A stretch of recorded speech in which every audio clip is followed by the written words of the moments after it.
പിതാവിനും പരിശുദ്ധ റൂഹായ്ക്കും സ്തുതി ആദ്യം മുതൽ എന്നേക്കും തന്നെ ആമീൻ. ട്രൂ ഫെയ്ത്തിലേക്ക് എല്ലാവർക്കും ആത്മാർത്ഥമായി സ്വാഗതം. ഞാൻ യാക്കോബായ സഭയിലെ അപ്പുറം ഇടവയിലെ ഇട്ടു ആലുക്കൽ കോറോപെസ്കോപ്പ് സത്യവിശ്വാസം സംബന്ധിച്ച കാര്യങ്ങളെ പറയുന്നു. ഇത് പറയുന്നത് പുളിപ്പ് പാപത്തിൻ്റെ പ്രതീകമാണോ, അല്ലെങ്കിൽ പുളിപ്പ് പാപത്തെ അല്ല കാണിക്കുന്നത്, ജീവനെയാണ് കാണിക്കുന്നത് എന്ന വിഷയത്തെ പറ്റിയാണ് പറയാൻ കാരണം. ഞാൻ ഇവിടെ 2 ദിവസം മുമ്പ് ഒരു വീഡിയോ കണ്ടു. അതിനകത്ത് ഒരു പാസ്റ്റർ പറയുന്നത് പുളിപ്പ് പാപത്തിൻ്റെ പ്രതീകമാണെന്നാണ്. കർത്താവിശുദ്ധ കുർബാന സ്ഥാപിച്ച കാര്യങ്ങളൊക്കെ ഞാൻ നേരത്തെ പറഞ്ഞു. കർത്താവ് പഴയ നിയമവ്യവസ്ഥ പുളിപ്പില്ലാത്ത അപ്പം കൊണ്ട് പൂർത്തിയാക്കി. പിന്നെ പുളിപ്പുള്ള അപ്പം എടുത്താണ് വിശുദ്ധ കുർബാന സ്ഥാപിച്ചത്. യാക്കോബായ സഭ അങ്ങനെ ചെയ്യുന്നു. ആംഗ്ലിക്കൻ സഭകളിൽ പുളിപ്പുള്ളതോ ഇല്ലാത്തതൊക്കെ ഉപയോഗിക്കുക, അത് അദ്ദേഹമൊക്കെ പറഞ്ഞു, അതൊക്കെ ശരിയാണ്. പക്ഷെ ഇവിടെ പുളിപ്പുള്ള അപ്പം ഉപയോഗിക്കുന്നത് എന്തുകൊണ്ടാണെന്ന് അദ്ദേഹം പറയുന്നത്, അദ്ദേഹം പറഞ്ഞ ഏറ്റവും വലിയൊരു മണ്ടത്തരമാണ്. പുളിപ്പ് പാപത്തിൻ്റെ പ്രതീകമാണെന്ന് പറഞ്ഞു. അതാണ് അദ്ദേഹം എന്തുവേണമെങ്കിലും പറഞ്ഞോണ്ട് അദ്ദേഹത്തിൻ്റെ എല്ലാ സ്വയം വ്യാഖ്യാനങ്ങളാണ്, എനിക്കതിന് വിരോധമില്ല. പക്ഷേ യാക്കോബായ സഭയുടെ പേര് പറയണത് എങ്ങനെയാണ്? യാക്കോബായ സഭയുടെ ചരിത്രങ്ങൾ അദ്ദേഹം ഗൂഗിളൊക്കെ നോക്കി വ്യക്തമായിട്ട് പറയുന്നുണ്ട്. അതിനൊന്നും ആർക്കും ഒരു പരാതിയില്ല. പക്ഷേ തിയോളജി വരുമ്പോഴും ഒരുപാട് തെറ്റുകളുണ്ട്. അദ്ദേഹം പറയും വിശുദ്ധ തൃത്വം തന്നെ അദ്ദേഹം വിവരിക്കുന്നതിൽ ഒരുപാട് തെറ്റുകളുണ്ട്. ഞാൻ 29 വീഡിയോകൾ ഇട്ടിട്ടുണ്ട്, നിങ്ങളത് നോക്കിക്കഴിഞ്ഞാൽ തൃത്വത്തെ പറ്റി പഠിക്കാം. ഈയിടെ ക്ലബ് ഹൗസിൽ ഒരു തെറ്റ് പറഞ്ഞു, ഞാൻ ഇതിനു മുമ്പ് സൂചിപ്പിച്ചിട്ടുണ്ട്. തെറ്റല്ല, അദ്ദേഹത്തിന് ഒരാൾ ചോദിച്ചു, തൃത്വത്തിൽ 3 ആത്മാക്കളുണ്ടോ? അപ്പോൾ ഈ പാസ്റ്റർക്ക് ഇതറിയില്ല. അപ്പോൾ പുള്ളി അത് ടെസ്റ്റ് ചെയ്ത് വേറെ വഴിക്ക് പോകണം. 3 ആത്മാക്കളുണ്ട്, അല്ലെങ്കിൽ എങ്ങനെ? പിതാവിൻ്റെ ഒരു ആത്മാവ്, പുത്രൻ്റെ ഒരു ആത്മാവ്, പരിശുദ്ധ ആത്മാവ്, ദൈവം ആത്മാവാകും. പക്ഷെ ഒന്ന് മനസ്സിലാക്കുക, പിതാവിൻ്റെ ആത്മാവിൽ നിന്നാണ് പുത്രന് കിട്ടിയത്, പിതാവിൻ്റെ ആത്മാവിൽ നിന്നാണ് പരിശുദ്ധ റൂഹായ്ക്ക് കിട്ടിയത്. പിതാവിൻ്റെ ആത്മാവിൻ്റെ ഒരു അംശമല്ല, ഭാഗമല്ല, ഒരു പാർട്ടല്ല. ദൈവത്തിന് അങ്ങനെ കൊടുക്കാൻ സാധിക്കുന്നത് ദൈവത്തിനൊന്നും അസാധ്യമല്ല, അത് മനസ്സിലാക്കണം. ആത്മാവില്ലാണ്ടൊരു വ്യക്തിയാവണം എങ്ങനെയാണ്? വ്യക്തിത്വം എന്ന് പറയുന്നത് ഈ ആത്മാവിനെ നമുക്ക് കാണാൻ പറ്റില്ല, അതുകൊണ്ടാണ് വ്യക്തിത്വം.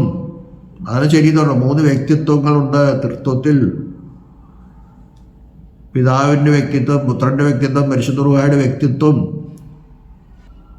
നമ്മൾ പലപ്പോഴും വ്യക്തികളെന്ന് പറയുന്നത് 100% ശരിയല്ലെന്നാ. കർത്താവ് മനുഷ്യാവതാരം എടുത്തപ്പോഴും നമുക്ക് കർത്താവിനെ കാണാൻ പറ്റി.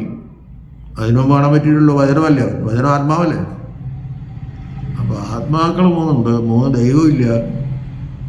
അത് പിതാവിൽ നിന്ന് കിട്ടിയതാണ്. പിതാവിൻ്റെ എല്ലാ ക്വാളിറ്റീസും പുത്രനുണ്ട്, കാരണം പിതാവിൽ നിന്ന് ജനിക്കുന്നവനാണ് പുത്രൻ. പരിശുദ്ധ റൂഹ പിതാവിൽ നിന്ന് പുറപ്പെടുന്നവനാണ്, അതുകൊണ്ട് പിതാവിൻ്റെ എല്ലാ ക്വാളിറ്റീസും പരിശുദ്ധ റൂഹയ്ക്കുണ്ട്. പക്ഷേ ആളത്വത്തിൽ വരുമ്പോൾ വ്യത്യാസമുണ്ട്, അതൊക്കെ പിന്നെ പറയാം. ഇവിടെ അദ്ദേഹം പറയുന്നത് പുളിപ്പ് പാപത്തിൻ്റെ പ്രതീകമാണ്. അതുകൊണ്ട് കർത്താവിനെ നോക്കി യോഹന്നാൻ ശ്ലീഹ പറഞ്ഞു, ഇതാ ദൈവത്തിൻ്റെ പാപം ചുമക്കുന്ന ദൈവത്തിൻ്റെ കുഞ്ഞാണ്. ശരിയാണ്. 2 പത്രോസ് 2:24 1 പത്രോസ് 2:24 പറയുന്നുണ്ട്, അത് നമ്മുടെ പാപങ്ങളെ ചുമന്നുകൊണ്ട് ക്രൂശിൻ മേലേക്ക് കയറി. അത് ശരിയാണ്. അതുകൊണ്ട് പുളിപ്പുള്ള അപ്പം കർത്താവ് എടുത്തപ്പോൾ അത് പാപത്തിൻ്റെ പ്രതീകമായിട്ടുണ്ട് എടുത്തത്. കാരണം പാപം ചുമന്നുകൊണ്ടാണല്ലോ ക്രൂശിമേ കയറിയത്. അപ്പോൾ ഈ പുളിപ്പുള്ള അപ്പം എടുക്കാം, കാരണം പാപത്തിൻ്റെ പ്രതീകമായിട്ടാണ് പുളിപ്പുള്ള അപ്പം. കാരണം ഒന്നുകൂടെ പറയുന്നു, പാപം ചുമന്നുകൊണ്ട് നടക്കുന്നവൻ, പാപം ഏറ്റിക്കൊണ്ട് ക്രൂശിൽ കയറിയവൻ, അതൊക്കെ ശരിയാണ്.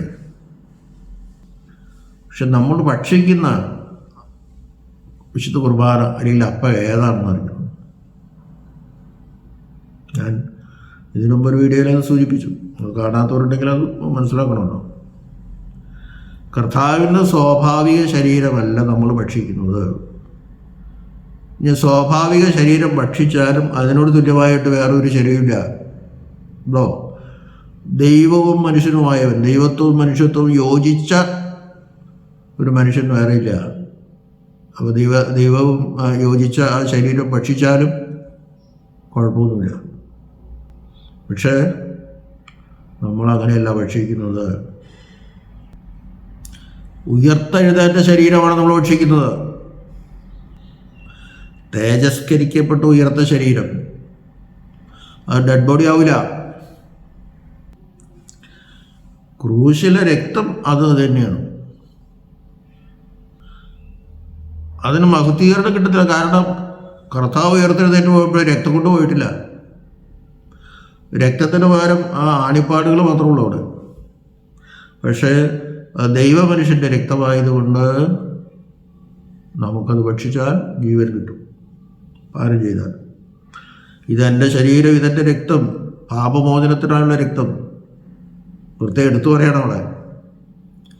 മറ്റത് തേജസ്കരിക്കപ്പെട്ട ശരീരമാണ്, ഉയർത്ത ശരീരമാണ്. അതിനാർക്കും സംശയം ഉണ്ടാവില്ല.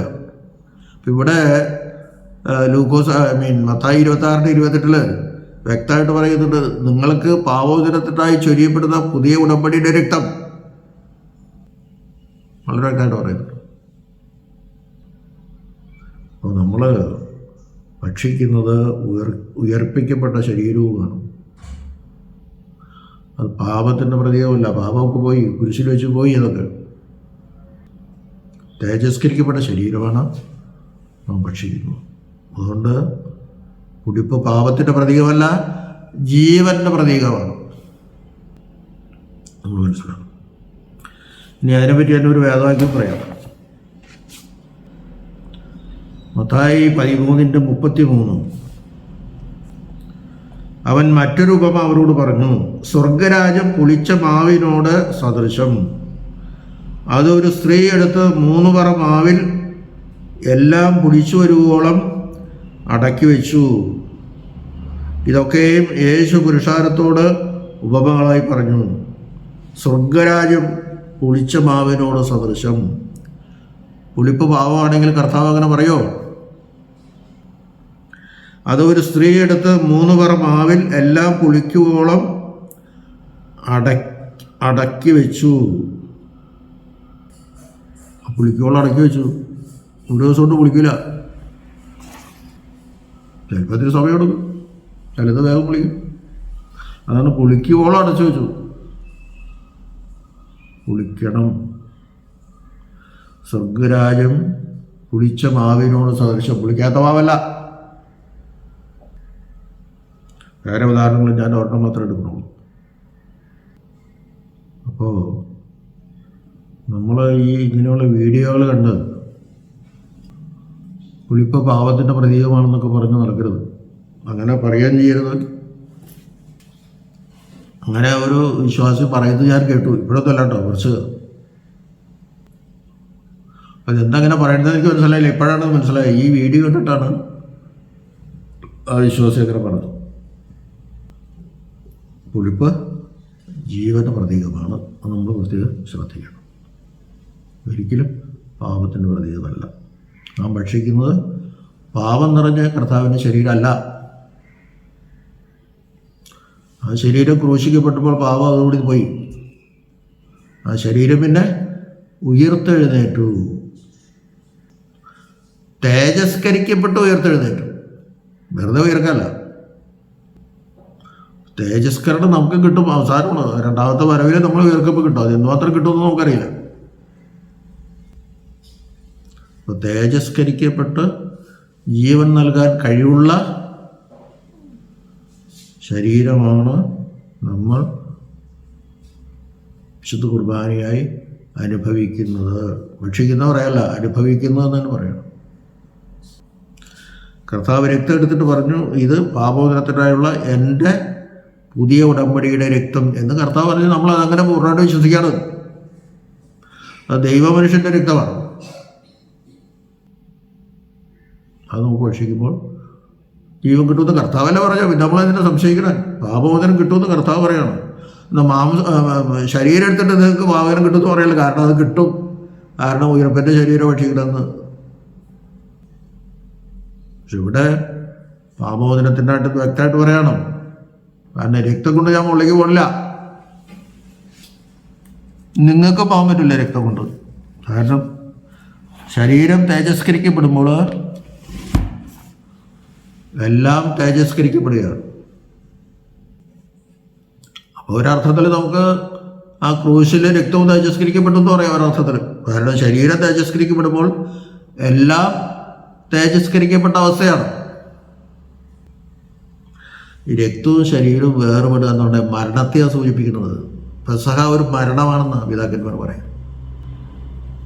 അതുകൊണ്ടാണ് പരിശുദ്ധ പൗലോസ് പറയുന്നത്, നിങ്ങൾ ഈ അനുഷ്ഠിക്കുമ്പോഴെല്ലാം കർത്താവിൻ്റെ മരണത്തെയാണ് പ്രഘോഷിക്കുന്നത്. കർത്താവിൻ്റെ മരണത്തെയാണ് പ്രഘോഷിക്കുന്നത്. പൗലോസ് പറയാൻ കാരണം അതൊരു ബലിയാണ്. ശരീരവും രക്തവും വേർതിരിക്കപ്പെടുന്ന മരണമാണ്. അവൻ്റെ മരണം മുഖാന്തരവും ഉയർപ്പ് മുഖാന്തരവുമാണ് നമുക്ക് രക്ഷ കിട്ടിയത്. മരിച്ചു കഴിഞ്ഞാൽ പിന്നെ ഒന്നുമില്ലെങ്കിൽ പിന്നെ കാര്യമില്ല. അതൊന്ന പരിശുദ്ധ പൗലോസ് പറഞ്ഞത്, കർത്താവ് ഉയർത്തില്ലെങ്കിൽ ഞങ്ങളുടെ പ്രസംഗം വ്യർത്ഥം, ഞങ്ങളുടെ വിശ്വാസവും വ്യർത്ഥമാണെന്ന് പറയുന്നു. അപ്പോൾ ഞാൻ അവസാനിപ്പിക്കുന്നു. പുളിപ്പ് പാപത്തിൻ്റെ പ്രതീകമല്ല, ജീവൻ്റെ പ്രതീകമാണ്. ദൈവം നമ്മെല്ലാവരെയും അനുഗ്രഹിക്കട്ടെ.